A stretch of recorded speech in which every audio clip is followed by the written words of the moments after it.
Ako po, Secretary de Lima, kailanman ay ako'y hindi kita naapakan o hindi tayo nagkatalo. As matter of fact, we are both from Sambeda.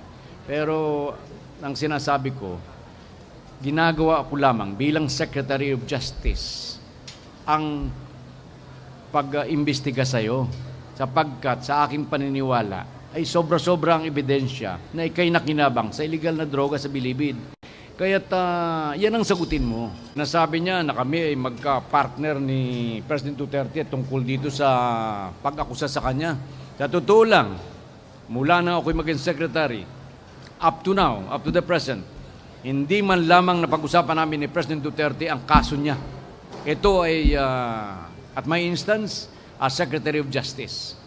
Kaya, wag niyang ililigaw ang mga tao, pati yung piluka ko eh.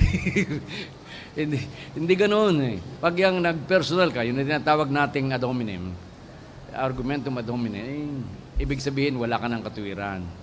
Kaya, Secretary de Lima, sagutin mo lang ng tama ang lahat ng akusasyon sa'yo. Kasi napakabigat ng akusasyon sa'yo. At napakarami ng akusasyon sa'yo. Kaya bilang Secretary of Justice, hindi ko na nga kaya na hawakan ito.